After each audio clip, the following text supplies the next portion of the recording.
Justru saya tuh malah mempertanyakan, loh kan Pak Wiranto yang tahu, kenapa Pak Wiranto sampai mencopot ya pangkat bintang 3 di pundaknya Pak Prabowo, kok dilepas tuh karena apa? Kan begitu Pak. Karena apa? Karena masalah apa? Kan begitu. Yang tahu orang kan masalah diduga Prabowo ikut atau apa namanya bisa dikatakan masalah penculikan atau penghilangan nyawa orang, paksa lah segala macam. Nah kan beliau yang mencopot itu dari pundak. Beliau mencopot juga karena apa? Pasti ada rekomendasi. Rekomendasi dari siapa? Nah waktu itu bintang-bintang 3 semua kan yang rekomendasi. Itu DKP itu Pak? DKP itu. Nah, dan itu rekam digital juga ada, ya kan? Dan bahkan dulu ada statement Pak Wiranto juga 5 tahun yang lalu Pak. Iya betul. Yang mengatakan bahwa Pak Prabowo dipecat karena terlibat penculikan. Itu ada Pak Wiranto ada statement begitu. Apalagi sampai itu. Nah, padahal masalah ini kan sampai sekarang kan belum selesai. Iya kan? Masalah ini belum selesai. Bukan jangan sampai dikatakan tiap 5 tahun. Kok kenapa diungkit lagi? Tiap 5 tahun kok akan diungkit lagi? Terus jawaban dari Pak Prabowo juga, setiap elektabilitas saya naik, pasti ditanyakan lagi. Kan begitu masalah itu. Loh, iya jelas akan ditanyakan loh. Karena Pak Prabowo sendiri kan masih ikut terus juga. Kecuali kalau Pak Prabowo itu tidak ikut dalam capres, mungkin nggak ada yang nanya. Masalah itu kan begitu.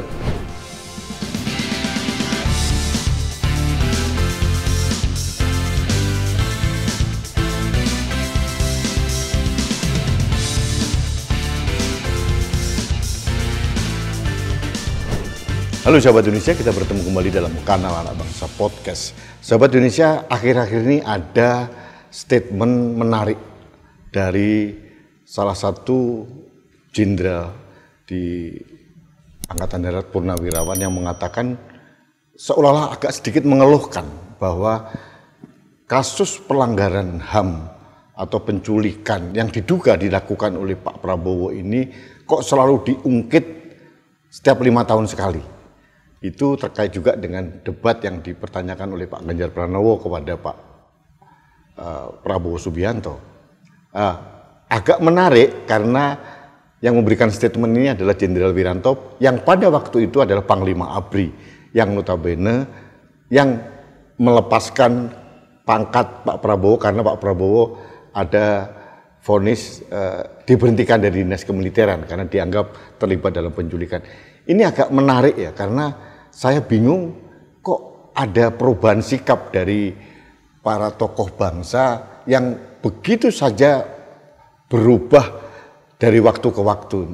Ada apa ini? Nah, untuk itu saya akan menanyakan pada tokoh bangsa yang lain yang kebetulan juga Jenderal Bintang 4. Beliau adalah Marsikal TNI Purnawirawan Agus Supriyatna, Kepala Staf TNI AU tahun 2015-2017. Pak Agus, tadi yang saya awali tadi, ada statement dari Pak Wiranto bahwa tuduhan kepada Pak Prabowo terlibat dalam penculikan dan pelanggaran HAM ini selalu diulang-ulang setiap 5 tahun sekali.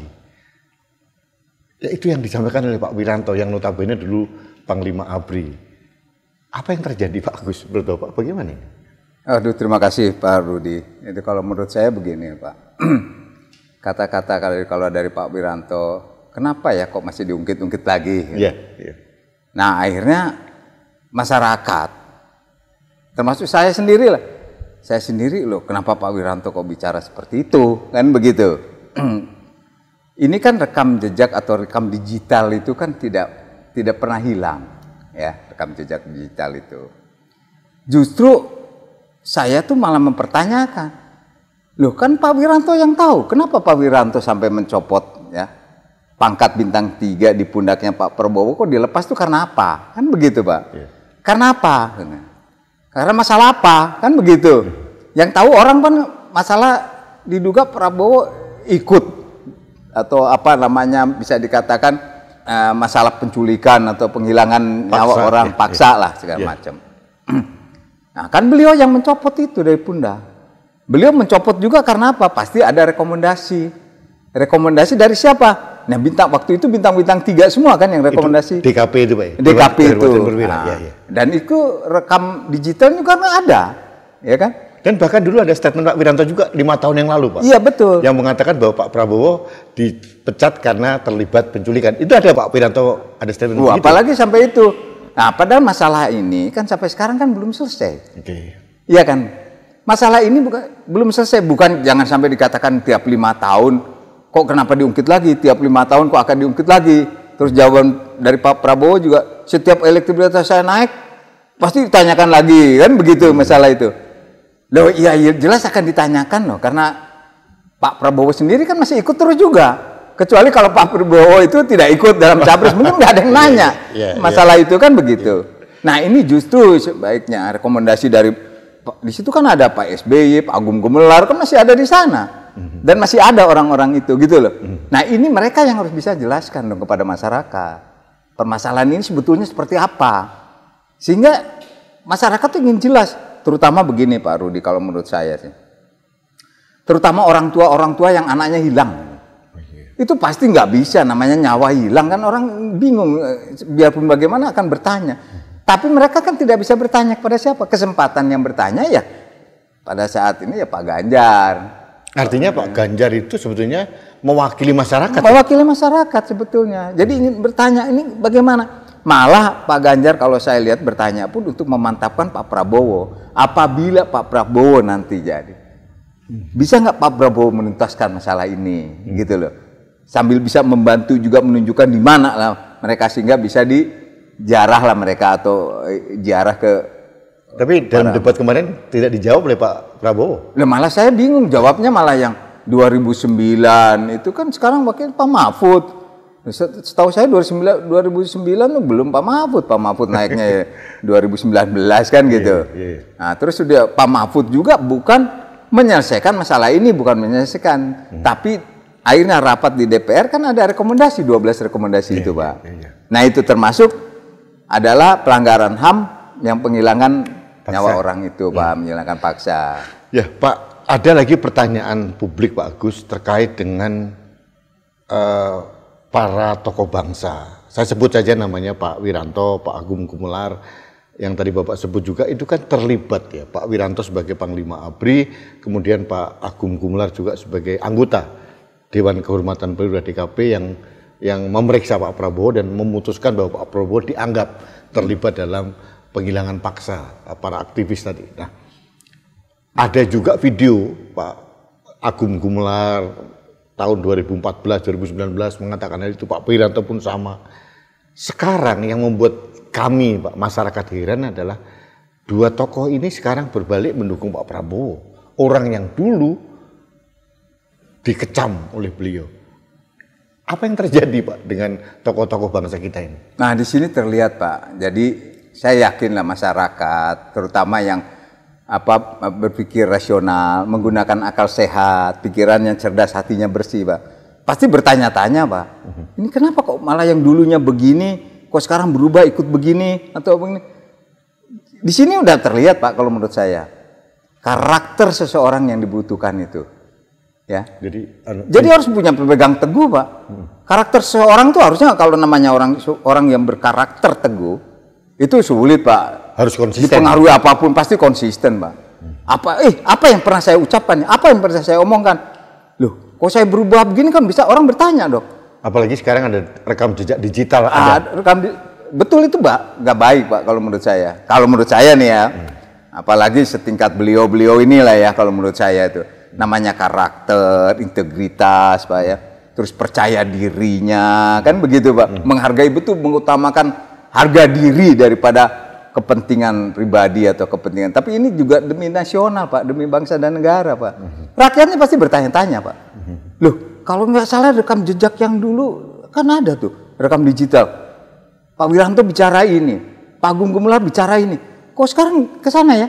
Kan ini pasti orang bertanya-tanya, tapi kan tidak punya hak untuk bertanya, mau bertanya kepada siapa, kan gitu loh. Ya mereka harus menjelaskan loh. Oh, dulu saya lupa, itu hanya apa, silakan. Dideklar dong. Iya, dideklar dong, biarpun bagaimana. Kalau begini ya orang akan bertanya-tanya terus, Pak, gitu loh. Ini maksudnya apa nih? Mereka sekarang ke sana terus seakan-akan wah mendukung akrab apa segala macam. Pasti apa? Orang berpikir, ini untuk kepentingan pribadi nih. untuk kepentingan pribadinya saja. Nggak salah orang berpikir begitu ya? Orang berpikir begitu pasti nggak salah, saya yakin. Pak, tuduhan penculikan, pelanggaran HAM berat, apakah menurut Bapak ya dalam kontestasi kepemimpinan nasional ini masih relevan untuk selalu kita bicarakan? Pak, ini kan masalahnya tuh penghilangan secara paksa, Pak. Ya, namanya penghilangan secara paksa, Pak, HAM berat. Ini masalahnya manusia, Pak. Ya, hilang. Mungkin nyawanya hilang atau hilang kemana, kita nggak tahu kan sampai sekarang. Itu nggak boleh, Pak. Sampai kapanpun pasti akan diungkit, Pak. Karena nggak selesai masalah ini. Dan tidak ada kedaluarsanya? Nggak ada kedaluarsa kalau hilang ini, kalau hilang nyawa. Kalau misalnya hanya dilarang misalnya untuk kritis berbicara seenaknya atau apa, dibatasi, mungkin ada waktu pembatasannya ada. Tapi kalau masalah ini nggak ada, Pak. Orang pasti terus menuntut, kapan nih? Kenapa? Kalau saya lihat, Pak, kemarin juga ada di YouTube itu. Ada aktivis sampai mengatakan, ini hilang, sampai sekarang nggak ketemu. Ini foto-fotonya kan ada semua tuh.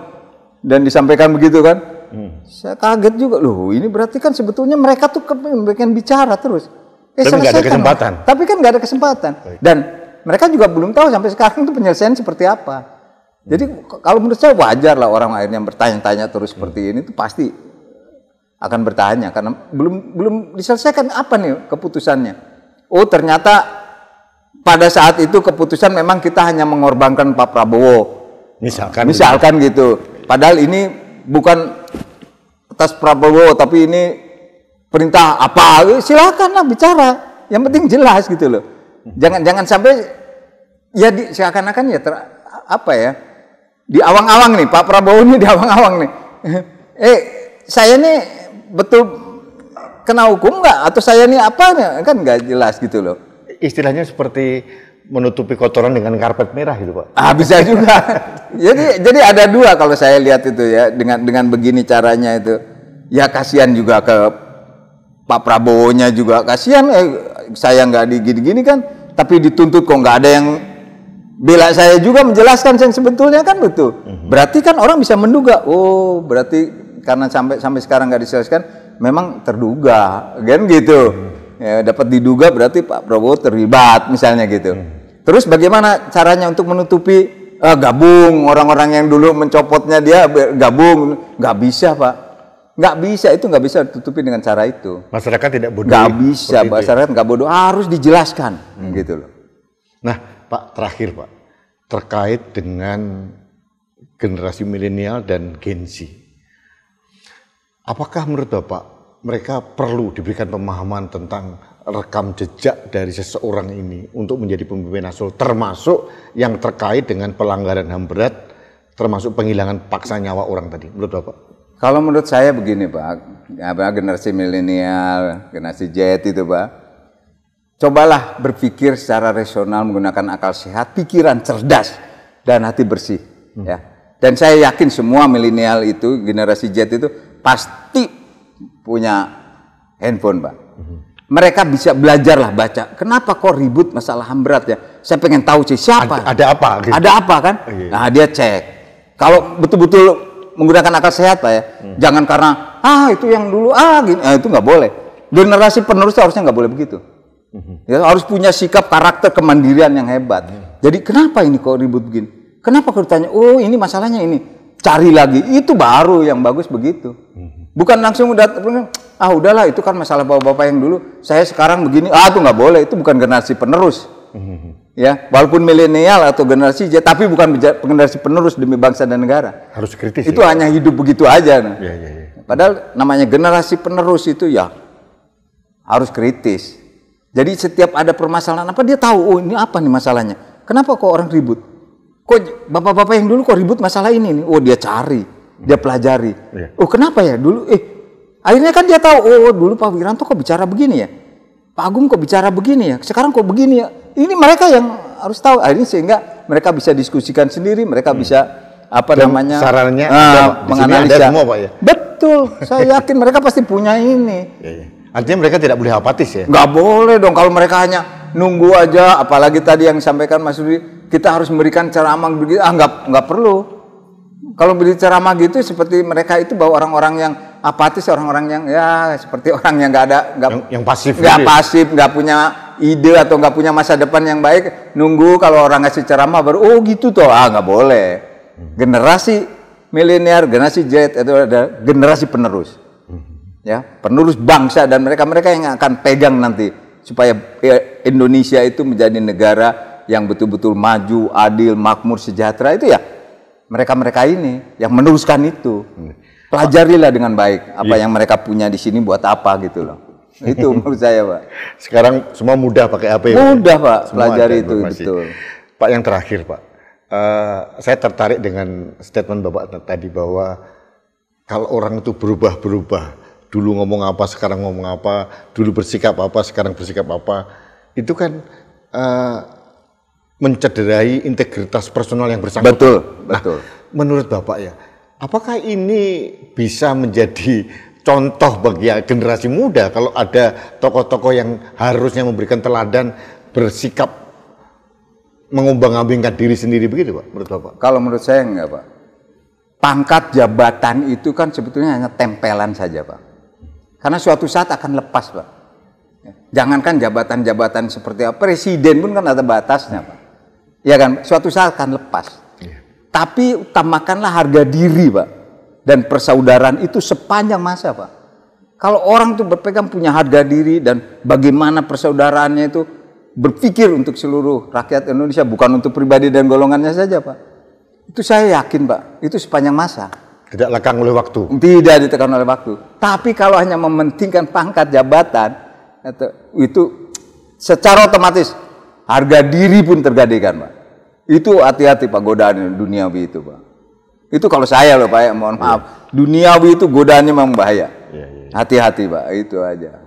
Terima kasih, Pak Agus. Ini singkat tapi pencerahan yang luar biasa buat generasi muda. Karena banyak pertanyaan terkait tentang kok orang yang dulu ngomong begini kok sekarang berubah gitu ya. Jadi akhirnya kita bisa mengerti, saya akhirnya mengerti bahwa memang masalah HAM berat ini bukan sesuatu yang harus dilupakan begitu saja. Betul sekali. Ini tidak punya kedaluwarsa dan kita harus mempunyai empati pada ibu-ibu korban, orang tua korban yang sampai sekarang pengen tahu kubur anaknya di mana atau kubur suaminya di mana. Sampai sekarang kan masih misteri, Pak. Betul. Negara harus terlibat dan calon pemimpin nasional harus mempunyai komitmen untuk menyelesaikan itu. Gitu. Betul sekali, harus, Pak. Tidak bisa diselambur dengan orang yang dulu terus kemudian merangkul dirinya seolah-olah itu dilupakan. Bisa, Pak. Bahaya, Pak, kalau menghilangkan sesuatu masalah, ya, kehilangan nyawa nggak bisa diganti dengan apa-apa, Pak. Orang nyawa udah dikubur, mau diganti pakai apa, Pak, mereka, Pak? Baik, bagus, terima kasih waktunya. Sahabat Indonesia, pencerahan yang luar biasa. Saya bisa membuat kesimpulan seperti ini, bahwa secepat apapun kebohongan berlari, kebenaran pasti akan melampauinya. Itu intisari dari pernyataan Marsikal TNI Agus Supriyatna, bahwa masalah pelanggaran HAM berat sampai kapanpun harus diungkap. Tidak bisa seperti kotoran ditutupi karpet, dan kalau orang yang bersangkutan yang diduga terlibat itu masih juga dianggap mempunyai potensi menjadi pemimpin nasional, sangat sah kalau ada pertanyaan-pertanyaan itu berulang lagi ditanya kepada yang bersangkutan. Dan ini pesan dari Pak Agus yang perlu digarisbawahi, bahwa generasi muda harus aktif, tidak boleh pasif dan tidak boleh apatis. Ada prasarana infrastruktur, kita harus mencari tahu rekam jejak pemimpin si A, si B seperti apa. Jangan kita menggadaikan kemalasan kita dan kita mengorbankan Indonesia. Itu yang disampaikan oleh Pak Agus. Terima kasih, sahabat Indonesia. Kita bertemu kembali dalam kanal Anak Bangsa Podcast selanjutnya. Sampai jumpa.